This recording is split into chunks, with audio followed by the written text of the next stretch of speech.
Good morning students. आज हम लोग संस्कृत व्याकरण में संधि का अध्ययन करेंगे। आप सब छोटी क्लास में पढ़े हैं कि संधि किसे कहते हैं। देखिए, इसमें भी बुक में भी लिखा है।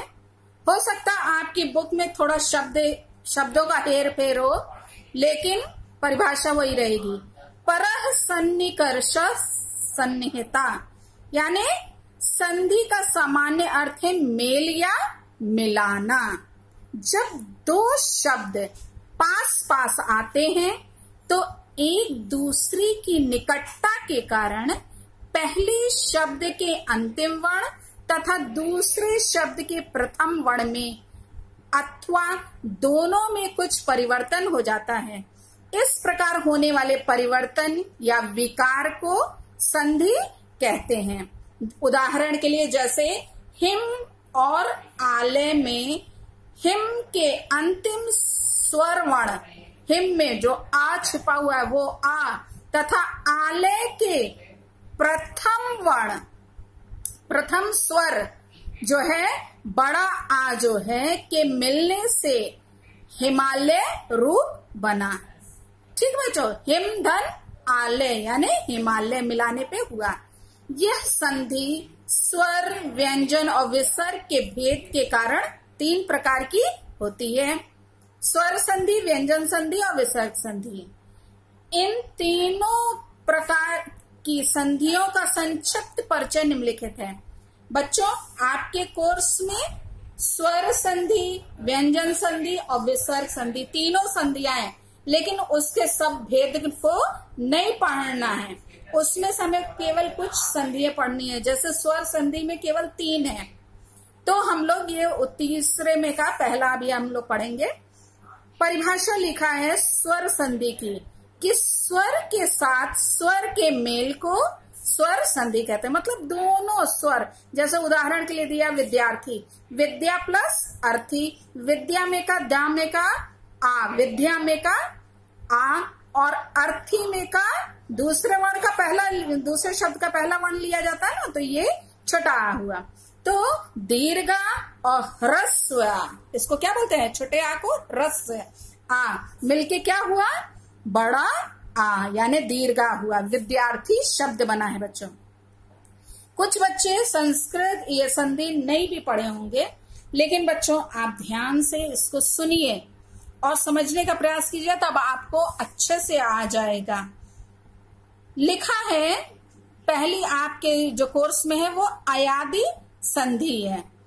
इसका सूत्र है HO आए अवा आए और आव। तो यहाँ पे HO आए अव आए और आव, ये सब मिला करके एक छोटे में सूत्र कर दिया है। नियम देखिए क्या है, आपको ये सूत्र भी रटना है। सूत्र आपको याद होना चाहिए। जो एस नुमा है बच्चों, ये अवग्रह चिन्ह है, इसका उच्चारण छोटा अ से किया जाता है, तो आए हुआ।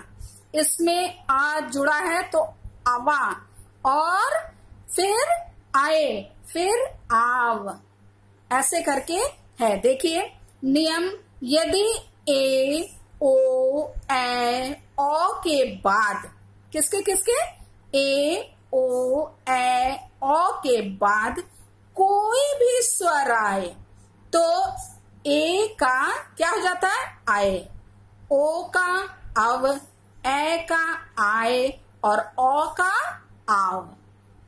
ठीक है, तो ये आपको नियम याद होने चाहिए बच्चों, तभी आप जान पाएंगे।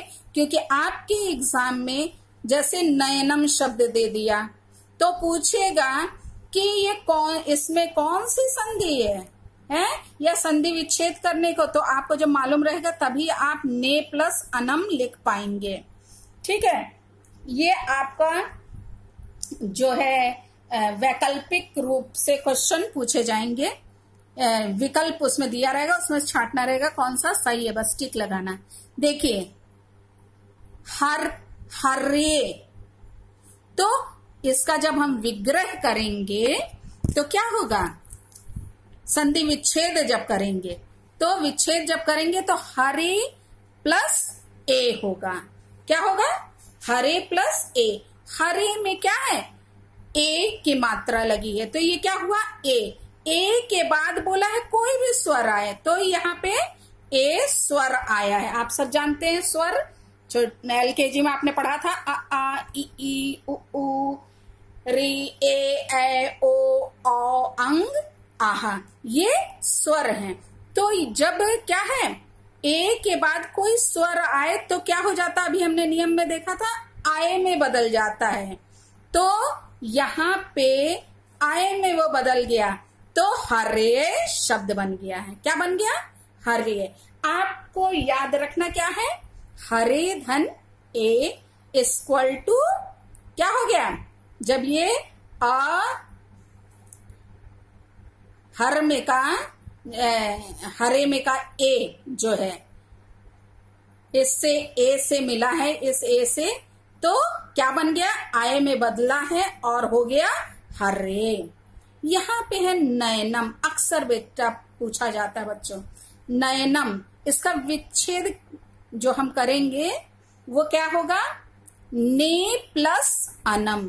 ने में ए है छुपा, अनम में का पहला वर्ण जो है, पहला स्वर जो है वो अ है, तो ए और आ मिलके आए हो गया, नयनम बन गया। आप पहचान ऐसे ही लेंगे। यहाँ बीच में क्या है? आए। आए दिख रहा है, इसमें आपको, इसमें भी आए है, तो देखने से ही पता चल। जैसे देखिए शयनम है, तो शे प्लस अनम हो गया। इसको जब शे में का ए और आ मिला तो आए बन गया, शयनम हो गया है। फिर ऐसे ही पवनः का है। अब इसका देखिए, इसको जब हम विच्छेद करेंगे इसका, तो क्या होगा? पो धन अनः। फर्क हो गया ना बच्चों? क्या है? पो धन अनः। तो आपको ये याद होना बहुत जरूरी है। पो में ओ और उसके बाद स्वर आ आया है, ओ के बाद कोई स्वर आए तो क्या हो जाता है? ओ का अव हो जाता है, तो पव बन गया है। जब आपको ये नियम याद रहेगा ना, तो आप तुरंत जान जाएंगे। इसमें अव है ना बीच में, तो आप इससे जान जाएंगे कि ओ होगा। तो ओ, ये पो, जब हम विच्छेद करेंगे तो क्या होगा? पो होगा। ठीक है, ध्यान दीजिए। विष्णवे, विष्णवे का जब हम विच्छेद करेंगे तो विष्णु प्लस ए होगा। विष्णु, ओ धन ए मिलके अव बना, विष्णवे बन गया। नायका अक्सर पूछा जाता है, इसमें क्या होगा? आए देखिए बीच में आया है, न में अका और आ की मात्रा, और ये आए आया है। तो अभी हमने देखा ए का आए होता है, तो ए की मात्रा यहाँ पे न में हो जाएगी। जब आप विच्छेद करेंगे तो क्या हो जाएगा? न प्लस अकह। तो न में का ए और अकह में का अ मिलके आए बन गया, नायका हो गया। फिर है नाविका। ऐसे ही आवी में बदला है। देखिए आव इसमें आ गया ना, बीच में आव दिख रहा है, तो 9 प्लस इका होगा। क्या होगा? आव के लिए, आव के लिए क्या होगा? यहां लिखा है ना, ओ का आव हो जाता है, तो 9 प्लस इका इक्वल टू नाविका है। पवित्रम, पौ प्लस इत्रम, पौ ओ धन ई इक्वल टू ओ का क्या होता है? अव होता है, तो ये अव यहां दिख रहा ना बच्चों। फिर है पावकः। अक्सर पूछा जाता है बच्चों, पावकः, पौ प्लस अकः, पावकः, पौ प्लस अकः, पावकः। इसमें ओ के बाद यहाँ पे स्वर आया, क्या है? अ, तो आव में बदल गया है। फिर है कलाविव, कला प्लस इव, औ के बाद ई आया तो आव हो गया, कलाविव शब्द बना। तो बच्चों आप अपनी कॉपी में संधि स्वर, आप संधि बस केवल हेडिंग डालिए, उसके बाद सीधे आप लिखिएगा अयादि संधि, सूत्र लिखिएगा HO ऐ आव आया आए और आव, ठीक है, आव। तो ये सूत्र आप लिखने के बाद ये नियम लिखिएगा और सारे शब्द ये लिख के विच्छेद बगल में कीजिएगा, ठीक है। तो ये आप अपनी फेयर कॉपी में सारे शब्द लिखे। हो सकता आपकी बुक में इतने शब्द ना हो, अब आप बड़ी क्लास में आ गए हैं तो आपको नियम मालूम होगा, तो कोई भी शब्द एग्जाम में दिया जा सकता है, ठीक है, वैसा ही जिसमें वो नियम लगते हों। इसलिए आप जो है केवल बुक का ही मत याद कीजिएगा, और भी अन्य किताबों से भी आपको हेल्प लेनी पड़ेगी। ये ढेर सारे शब्द हैं जिसको हम आप लोगों को बता दे रहे हैं, और ऐसे ही और भी शब्द मिले तो उसको भी इसी नियम के तहत आपको करना होगा, ठीक है बच्चों। सेकंड स्वर संधि में आपके कोर्स में जो है वो है पूर्व रूप संधि। इसका सूत्र है बच्चों एंगा पदांतादति। क्या है? एंगः पदांतादति।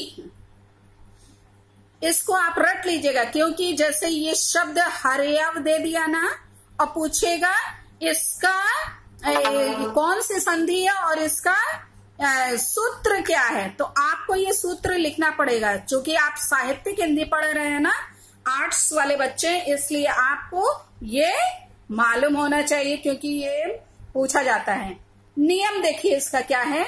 यदि किसी पद संज्ञक शब्द के अंत में, क्या है, संज्ञा शब्द होगा, संज्ञक शब्द, ठीक है, अंत में एंग, एंगा इक्वल टू ए या ओ हो, तो उसके बाद ह्रस्व आ आए तो उस ह्रस्व आ का पूर्व रूप हो जाता है। यहाँ पे क्या नियम बताया बच्चों, देखिए कि ए या ओ हो। देखिए हरे में ए है, हरे में ए, रामो, रामो में ओ आया है, तो ए और ओ के बाद क्या आएगा, आ आए। ये सब में आ आया है ना लाइन से, तो इस आ का क्या हो जाता है, यहाँ पे बता रहे हैं, इस आ का पूर्व रूप हो जाता है। पूर्व रूप यानी ये किसमें बदल जाता है, अवग्रह चिन्ह द्वारा इसको दिखाते हैं। देखिए अर्थात आ अपने पूर्ववर्ती ए या ओ में बदल जाता है, जो आ है अपने पूर्ववर्ती, और पूर्व रूप हुए आ को अवग्रह द्वारा दिखाया जाता है। देखिए जैसे हरे धन अव हुआ है विच्छेद करने पर हरे अव का, क्योंकि ये इसका उच्चारण किससे करते हैं, अ छोटा आ से, ठीक है, सब में देखिए लगा हुआ है, ये इसको अवग्रह चिन्ह बोलते हैं, याद कर लीजिए इसको। तो हरे अव इसका विच्छेद करेंगे तो होगा, और लिखते समय हम क्या क्या करेंगे, इसको आ नहीं लिखेंगे बल्कि इसको एस नुमा बनाएंगे चिन्ह, ठीक है। तो आप सारे शब्दों को अपनी कॉपी में लिख लीजिए, और उसका ये विच्छेद भी जो हुआ है यहाँ पे उसको भी याद कर लीजिए, क्योंकि आपके एग्जाम में पूछा जाएगा। देखिए हरे अव का हरे प्लस अव, हरे अत्र का हरे प्लस अत्र, रामो अत्र रामोधन अत्र, विष्णु अव विष्णु प्लस अव है, और नगरे अस्मिन नगरे धन अस्मिन हुआ, विद्यालय अस्मिन विद्यालय प्लस अस्मिन हुआ, नगरे अपि नगरे प्लस अपि, देवो अपि देवो प्लस अपि, फिर विंशति तमे शब्दे, अबदे है, अबदे अ ये है, तो विंशति तमे प्लस अबदे।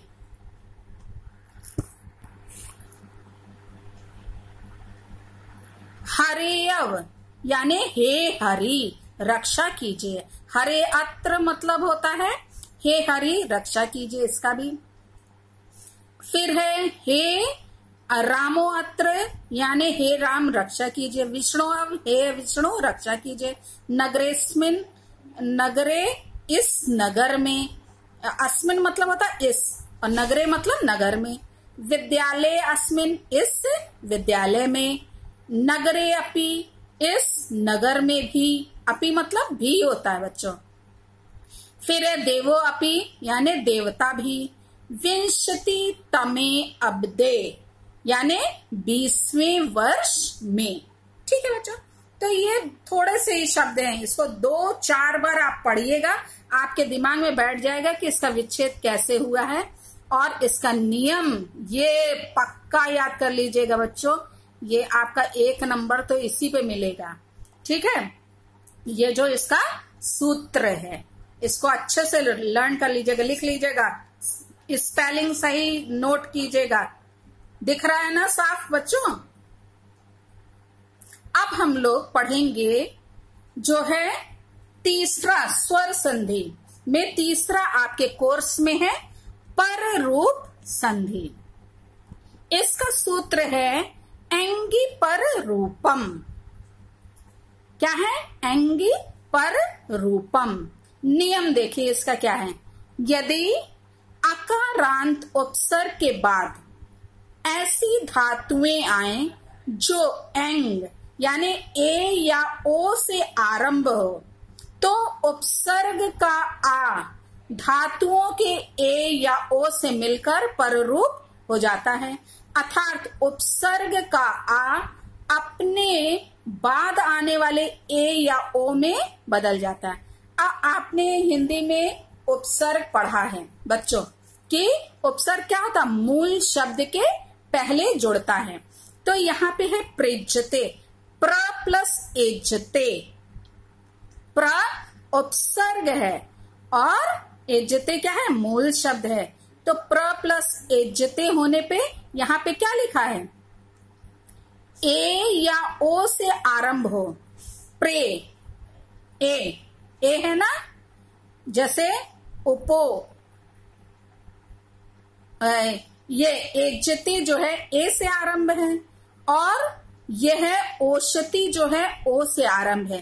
तो लिखा है ए या ओ से आरंभ हो तो उपसर्ग का जो उपसर्ग है प्र और उपसर्ग का आ जो है धातुओं के ए या ओ से मिलकर पररूप हो जाता है, यानी कि वो उपसर्ग का आ अपने बाद आने वाले ए या ओ में बदल जाता है। बाद में आया क्या है? ए, तो क्या हो गया? प्रे हो गया। ए जो है इसमें मिलके क्या हो गया? प्रे हो गया। और उपसर्ग में जब ओ जुड़ा, ओषति का ओ, तो उपोषति शब्द बना है बच्चों। तो ये रहा आपका जो है स्वर संधि जो आपके कोर्स में है। इस प्रेज्यते का अर्थ होता है बच्चों अधिक कांपता है, और उपोषति मतलब जलता है। ये केवल इसमें 2 ही उदाहरण हैं, इसी 2 को बस केवल याद कर लीजिएगा। तो इस प्रकार से हम लोग ने स्वर संधि देखी। अब नेक्स्ट वीडियो में हम लोग व्यंजन संधि को पढ़ेंगे बच्चों। इसको अच्छे से तैयार कर लीजिएगा। 2 ही नंबर का आता है, लेकिन वो 2 नंबर जोड़ करके ना फिर ज्यादा इसमें, क्योंकि पूरा कहीं कटने की कोई गुंजाइश नहीं रहती, इसलिए आप बच्चों इसको अच्छे से तैयार कर लीजिएगा। Thank you.